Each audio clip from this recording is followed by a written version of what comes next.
আচাৰৰ ছিজন যেতিয়া আচাৰকে বনাই থকা দেখুওৱা হৈছে আৰু ধুমুহা বতাহ বৰষুণে গোটেইখন তহিলং কৰিলে। আমাৰ আমজোপা একেবাৰে আমাৰ কষ্টই কমাই দিলে।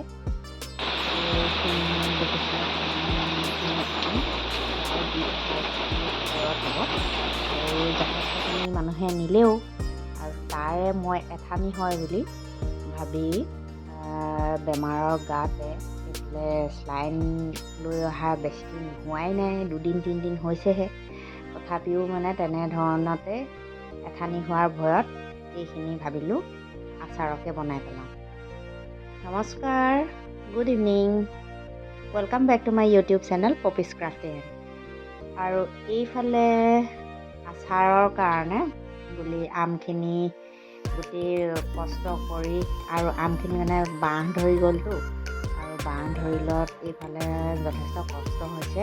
আৰু আমাৰ দাহ কটাৰীবিলাক একেবাৰে মস্ত গেঠা, দাহে কাটিলে মানে থেতেলা খাই যায় আৰু বাঁহটো মানে বাঁহৰ পৰা মাংসটো ওলাই পৰে। আৰু এইফালে অলপমান ভাবিলোঁ গোটাকৈ থকাখিনি চুচিও থ'ম বুলি ভাবিলোঁ, আৰু সেয়েহে চুচিবলৈ মাক লগাই দিলোঁ। আৰু এইফালে মই বাঁহ লগাখিনি চোকা চুৰি এখনেৰে ৰেপি যেনে তেনে কাটিলোঁ। আৰু প্ৰায় 20 কিলো ওচৰা ওচৰি হ'ব গোটাকৈ মানে ৱেটত আমখিনি। আৰু এনেধৰণে কৰিলত কেঁচাকৈ মোৰ বোধেৰে প্ৰায় 17 কিলোমান হৈ যাব। আৰু আচাৰখিনি যেতিয়া সম্পূৰ্ণ হ'বগৈ শুকাই কৰি, তেতিয়া নিশ্চয় 14 কিলো মানটোতো হ'বই। আৰু এইফালে আচাৰত মানে কেঁচা আমখিনি আৰু পূৰা ধুমুহা বৰষুণটোতো নেৰা লাগিলেই, সেইকাৰণে ভাবিলোঁ এনেধৰণে নিমখতে থৈ দিওঁ। আৰু চুচি থোৱাখিনিতো নিমখ আৰু হালধি সানি থ'লোঁ, আৰু এইফালে কাটি থোৱাখিনিও বাল্টি এটাতে ভালদৰে নিমখত থৈ দিলোঁ, নিমখ আৰু হালধি দি। আৰু এইফালে এয়া আকৌ পিছদিনা নহয় দেই, 4-5 দিনমান বৰষুণে দি থাকিলে কণ্টিনিউ। আৰু সেয়েহে 5 দিনৰ মূৰতহে অকণমান ৰ'দটো ওলালত ভাবিছোঁ অকণমান বাহিৰত ৰ'দাই দিওঁ। আৰু বিশেষ পানী শুকাবলৈ নাপালে অৱশ্যে আকৌ বৰষুণ আহি গ'ল, আৰু এনেকেই থৈ নিদিলে মানে আচাৰখিনি বেয়া হৈ যাব। আৰু সেয়েহে আপোনালোকক দেখুৱাম আজি মই এনেকৈ অলপ কমটি শুকাওঁতেই মানে কেনেধৰণে থ'লে মানে বস্তুটো লাষ্টিং হয়, বহুত বছৰলৈও একো নহয়, এনেকৈও আপোনালোকে থ'ব পাৰিব। আৰু এয়া দেখিছে ডলা দুখন আৰু খৰাহীটোত সেয়া ভৰ্তি হৈ আছে। আৰু এইফালে মই মছলাখিনি প্ৰস্তুত কৰি ল'লোঁ। মছলাখিনি প্ৰস্তুত কৰোঁতে মই কি দিলোঁ সেইখিনি দেখিলেই চাগে।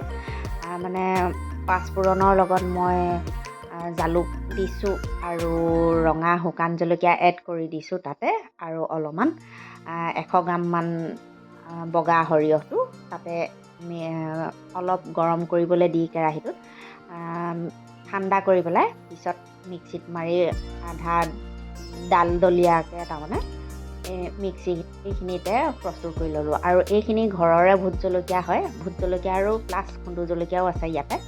এইখিনিও ধুই পেলাই ৰ'দত দি অলপ শুকুৱাই লৈছোঁ পানীটো।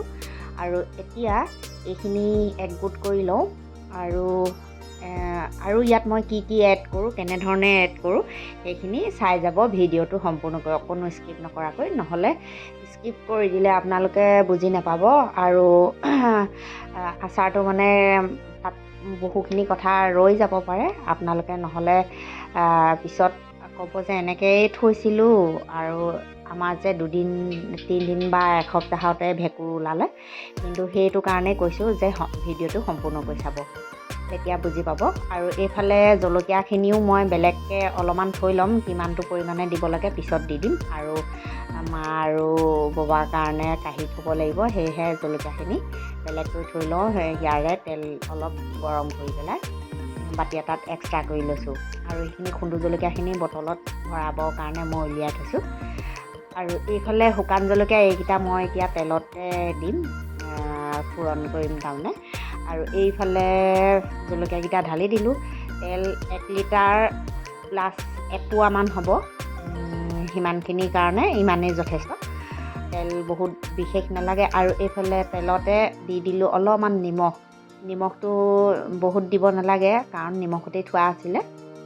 4-5 দিন হৈ গ'ল, আৰু সেয়েহে বৰষুণৰ কাৰণত আচাৰটো টানকৈ ৰাখিম বুলিও এইটো ৰাখিব নোৱাৰি।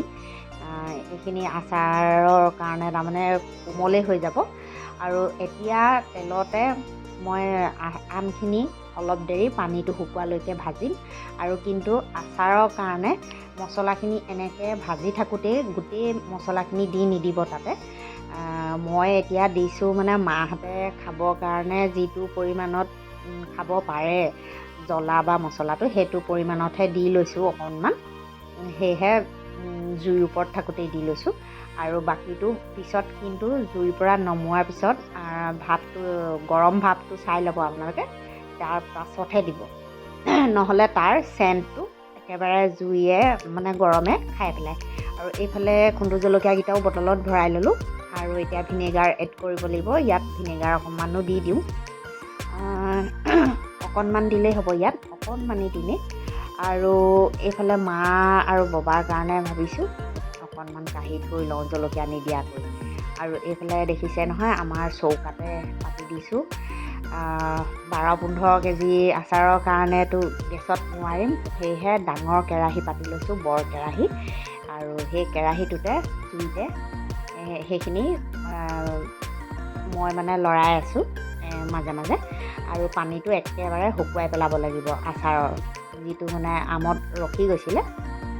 আৰু চুচি থোৱা আমৰ আচাৰৰ ৰেচিপিটো মই অৱশ্যে নেক্সট ভিডিঅ'ত দেখাম আপোনালোকক, কেনেধৰণে চুচা আমৰ আচাৰ থৈছোঁ। আৰু এইখিনি ভৰাই থোৱা হৈছে। জলকীয়া এইখিনি পিছত থৈ দিছোঁ, পিছত দৰকাৰ হ'ব এক্সট্ৰাকৈও থৈছোঁ মানে। আৰু এইখিনি এতিয়া মাহঁতলৈ কাঢ়ি থোৱা হৈ গ'ল। আৰু এয়া জলকীয়া আৰু কাশ্মীৰী মিৰ্চ ৰঙা হ'বৰ কাৰণে, আচাৰৰ কালাৰটো উঠিবৰ কাৰণে কাশ্মীৰী মিৰ্চ প্ৰায় 70 গ্ৰামমান ইয়াত দিয়া হৈছে। 100 গ্ৰামৰ পেকেট আছিলে, অলপমান ৰাখি থৈছোঁ। আৰু ইয়াত কাপটোৰেৰে 1 কাপ ভিনেগাৰ দি দিছোঁ। আৰু যথেষ্টখিনি আমৰ পৰিমাণ মানে সৰহ, সেইটো কাৰণে 1 কাপ দিবলগীয়া হৈছে। আৰু এইখিনি খুব ধুনীয়াকৈ কোমল হৈ গৈছে আমৰ আচাৰখিনি। মানে 5 দিন নিমখত থওঁতেও কোমল হ'ল, আৰু প্লাছ পানীটো শুকাবৰ কাৰণে ভাজি পেলাবলগীয়া হ'ল তেলতে। আৰু এতিয়া হৈ গ'ল আচাৰ ৰেডি। এয়া হ'ল পিছদিনা মানে নমাই থোৱাৰ পাছত এয়া চাই লৈছোঁ কেনেকৈ মানে গৰমৰ ভাপটো আছে নেকি। গৰমৰ ভাপটো একেবাৰে সম্পূৰ্ণ শেষ হ'লেহে আপোনালোকে গোটেই মছলাখিনি এড কৰিব। আৰু এইফালে এইকেইটা হৈ গ'ল চুচা আমৰ আচাৰ। এইফালৰ ডাঙৰ হৰলিক্সৰ বটলটোত সেয়া মায়ে অৱশ্যে থৈ গৈছিলে। আৰু সেইখিনি থৈ যোৱাটো মানে মই এতিয়া জলকীয়া এড কৰি দিছোঁ। এই বাকীকেইটা মই এতিয়া কৰা। আৰু এই কাঁহীখনত থোৱাখিনি মই কাঢ়ি থোৱা যিখিনি জলকীয়া নিদিয়াকৈ, সেইখিনি মাহঁতৰ কাৰণে অলপ প্লেইনকৈ থৈ দিছোঁ, মাহঁতে খাব পৰাকৈ। আৰু এতিয়া একেবাৰে ঠাণ্ডা হৈ গ'ল, আৰু মই মছলাখিনি দিলোঁ এড কৰি ইয়াত। আৰু মছলা কিন্তু প্ৰায় সৰহীয়া আপোনাৰ আছিলে 100 গ্ৰাম আছিলে পাঁচফোৰণ, তাতে জালুক এড কৰিছিলোঁ। আৰু এপোৱা বগা সৰিয়হ এড কৰিছোঁ ইয়াত। আৰু ৰঙা জলকীয়া মিলাই যথেষ্টখিনি পৰিমাণ হ'লগৈ। আৰু ভিডিঅ'টোত সম্পূৰ্ণকৈ আপোনালোকক বুজাই দিলোঁ কেনেধৰণে কি কৰিলে মানে বহুত দিন লাষ্টিং হয়। আৰু ইমানখিনি আচাৰ মই কেনেকৈ কৰিলোঁ সেইখিনিও আপোনালোকক ধুনীয়াকৈ দেখুৱাই দিলোঁ। ভিডিঅ'টো চাই যদি ভাল পালে প্লিজ লাইক এটা কৰিব, কমেণ্ট কৰিব আৰু শ্বেয়াৰ কৰিব।